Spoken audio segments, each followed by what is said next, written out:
जैसा कि ये विदित है कि देश में साहब डॉक्टर भीमराव अम्बेडकर ने अपने आजीवन अथक संघर्षों के अनुभवों के आधार पर भारत को जो हर मामले में मानवतावादी बेहतरीन संविधान दिया है, तो उसका केंद्र में रही सत्ता के दौरान पहले कांग्रेस पार्टी ने और अब उसके बाद पिछले कुछ वर्षों से सत्ता में बीजेपी के नेतृत्व में चल रही एनडीए की सरकार के लोगों ने भी देश के करोड़ों देशवासियों के लिए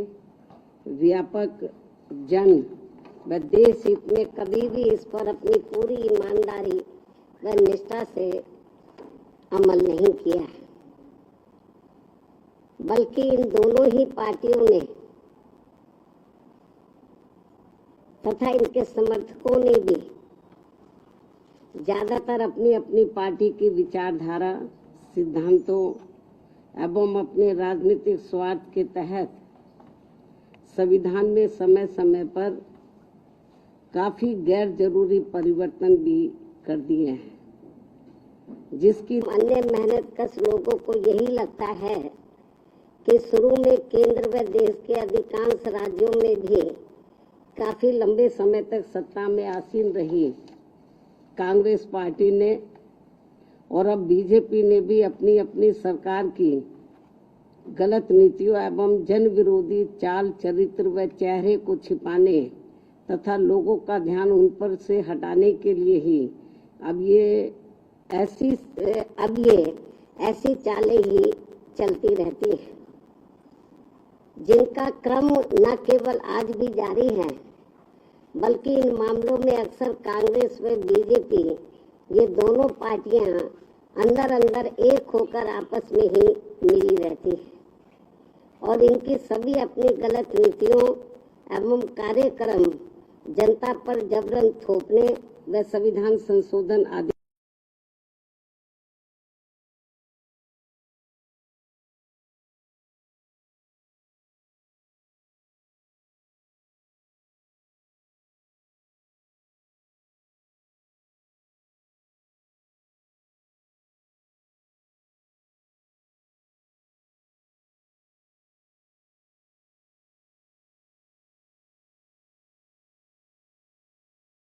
वर्गों के साथ साथ जन व देश हित भी प्रभावित होता है और देश की ज्वलंत समस्याएं जनता को दुखी एवं त्रस्त व उनके जीवन को लगातार लाचार और कष्टदायी बनाती रहती हैं, जबकि इन पार्टियों को अपने संकीर्ण विचार एवं राजनीतिक स्वार्थ से ऊपर उठकर आमजन व देश हित में संविधान व उसके मानवतावादी उद्देश्यों के साथ बिल्कुल भी छेड़छाड़ नहीं करना चाहिए, ताकि अपने भारतीय संविधान की पवित्रता हमेशा बरकरार बनी रहे। किंतु इन दोनों पार्टियों व इनकी सहयोगी पार्टियों के भी स्वभाव व कार्यकलापों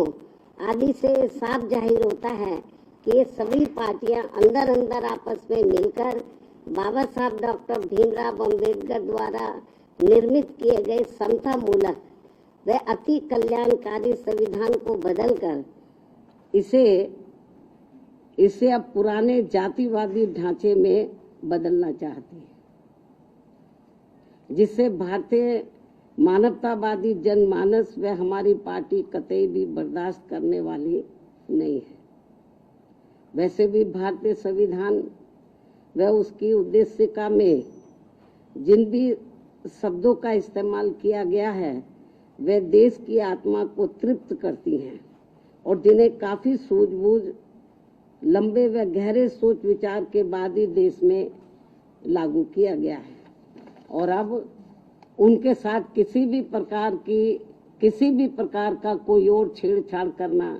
ठीक नहीं है, बल्कि ये घोर अनुचित होगा। बीएसपी की ये इन पार्टियों को सलाह भी है, किंतु ये अति दुखद है कि देश को भारतीय संविधान के मामले में बार बार ऐसी अप्रिय परिस्थिति का सामना करना पड़ता है और इस संदर्भ में बीएसपी को इन पार्टियों के विरुद्ध ऐसा लगता है कि अब हमें भी अपनी आवाज देश भर में जरूर उठानी पड़ेगी, बशर्ते यदि इन्होंने अपने संविधान विरोधी चेहरे को जल्दी नहीं बदला। यदि ऐसे ही इनका सिलसिला चलता रहा तो फिर जो दबे कुचले लोग हैं, इस देश के वीकर सेक्शन के लोग हैं, खास तौर से जिनको भारतीय संविधान के तहत कुछ आगे बढ़ने का मौका मिला है,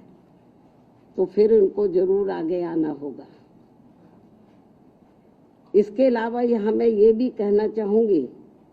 कि देश के कई राज्यों में आए दिन भाषा के नाम पर की जा रही राजनीति भी कोई ठीक नहीं है, जबकि संविधान की मूल भावना के अनुसार सभी भाषाओं को सम्मान देना जरूरी है। भाषा को लेकर बुद्धिजीवियों के बीच बहस होना तो कोई बुरी बात नहीं है, लेकिन इस मामले में सरकारों व पार्टियों के बीच किसी भी प्रकार का टकराव होना देश व जनहित में ठीक नहीं है। साथ ही वोटर लिस्ट में भी सुधार को लेकर जो किस्म किस्म की भ्रामक बातें कही जा रही हैं, तो उसे भी केंद्रीय चुनाव आयोग को अपनी स्थिति को जरूर स्पष्ट करना चाहिए और सभी राजनीतिक पार्टियों को विश्वास में लेकर इस कार्य को पूरा किया जाना चाहिए, ताकि इस अभियान का सही मुख्य लक्ष्य हासिल हो सके। जहां तक पिछले कुछ समय से देश में कई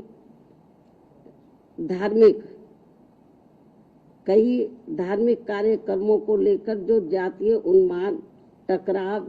व हिंसा की स्थिति पैदा की जा रही है तथा कहीं जातिवादी मानसिकता के तहत खासकर दलित एवं अन्य उपेक्षित वर्गों के लोगों का जो शोषण,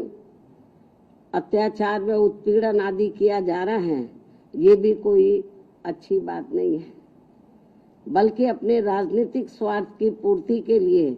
आपसी भाईचारा बिगाड़ने वाली वास्तव में संविधान की सही मंशा के विरुद्ध ये कार्य होगा, तो इसे लोग बर्दाश्त नहीं करेंगे, जिससे सभी को बचना चाहिए। साथ ही बंगाल सहित पूरे देश में अब कहीं पर भी हमारी महिलाएं पूरे तौर से सुरक्षित नहीं है, ये भी बड़ी चिंता की बात है।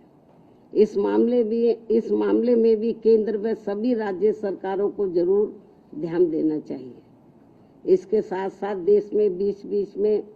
हो रही आतंकवादी गतिविधियों को भी रोकने के लिए केंद्र सरकार को हमेशा सजग व पूरी तैयारी के साथ रहना चाहिए, ताकि अब आगे कोई भी आतंकवादी संगठन अपने किसी भी मकसद में कामयाब ना हो सके। इसके अलावा इस समय पूरी दुनिया में जो कुछ चल रहा है, तो उस पर भी केंद्र सरकार को अपनी पैनी नजर रखनी चाहिए और इस मामले में कोई भी फैसला लेने से पहले यदि केंद्र की सरकार विपक्ष को भी गुड फेथ में ले लेती है तो ये बेहतर होगा। इन्हीं जरूरी खास मुद्दों के साथ ही अब मैं अपनी पार्टी की गतिविधियों के बारे में भी ये कहना चाहूंगी कि इस वर्ष सन 2025 के शुरू होते ही हमारी पार्टी ने पूरे देश में पार्टी संगठन की समीक्षा करने के साथ साथ इस दौरान सभी स्तर की कमेटियों के गठन करने की तरफ भी विशेष ध्यान दिया है। और इस संबंध में मैंने इस वर्ष 29 जनवरी को दिल्ली पार्टी केंद्र कार्यालय में और 2 मार्च को लखनऊ पार्टी प्रदेश कार्यालय में तथा पिछले महीने दिनांक 18 मई को पुणे दिल्ली में पार्टी की ऑल इंडिया की बैठक बुलाई थी, जिसमें उन्हें जरूरी दिशा निर्देश भी दिए गए, जिसकी काफी कुछ जानकारी मीडिया बंधुओं को भी मेरे ट्वीट व प्रेस नोट आदि के जरिए मिलती रही है, जिन्हें मैं यहाँ फिर से दोहराना नहीं चाहती हूँ। इतना ही नहीं बल्कि इस मामले में यूपी व उत्तराखंड स्टेट की तथा अन्य राज्यों की भी बीच बीच में दिल्ली व लखनऊ में भी अलग अलग से मेरी बैठकें होती रही हैं। और वैसे भी ये सिलसिला तब तक चलता रहेगा जब तक पूरे देश में पार्टी का हर स्तर का संगठन सही से बनकर तैयार नहीं हो जाता है। इसके बाद फिर देश के सभी राज्यों में समय समय पर होने वाले विधानसभा आम चुनाव में तथा आगे चलकर देश में होने वाले लोकसभा आम चुनाव में व राज्यों में भी होने वाले स्थानीय चुनावों आदि में भी पार्टी की विचारधारा एवं सिद्धांतों के तहत ही पार्टी व मूवमेंट के हित में आगे की रणनीति भी तैयार की जाएगी। कहने का तात्पर्य यह है कि हमारी पार्टी इस समय पूरे देश में अपनी पार्टी के जनाधार को मजबूत करने में पूरे जी जान से लगी है और दूसरी पार्टियों की तरह अपनी पार्टी व मूवमेंट की गतिविधियों को अधिकांश मीडिया व शोबाजी आदि तक की सीमित नहीं रखती है, बल्कि उन्हें जमीनी हकीकत में भी अमल में होते हुए देखना चाहती है। इन्हीं जरूरी बातों के साथ ही अब मैं आपका धन्यवाद अदा करती हूँ। जय भीम व जय भारत। अब आखिर में यदि आप लोग संबंधित मुद्दों के संबंध में कुछ और पूछना चाहते हैं तो आप एक एक करके सवाल पूछ सकते हैं, वरना मैं आपसे यही रजा लेती हूँ। धन्यवाद। उसका जवाब मैं दे चुकी हूँ। जनरल अकेला इटावा नहीं, पूरे देश में ऐसे आए दिन काफी घटनाएं हो रही हैं, उसका जवाब मैंने दे दिया है। और पूछो।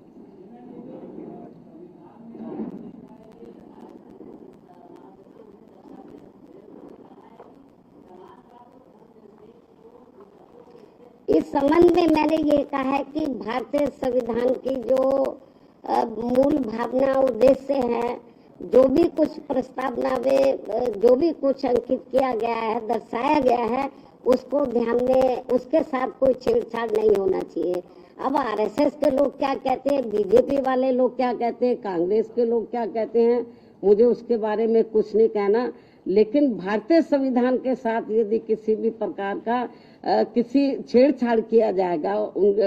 भारतीय संविधान के उद्देश्यों के साथ, तो हमारी पार्टी चुप नहीं बैठेगी। हमारी पार्टी इसके विरोध में मैदान में जरूर सड़कों पर उतरेगी। अभी हम सब इनके ऊपर पैनी नजर रखे हुए हैं।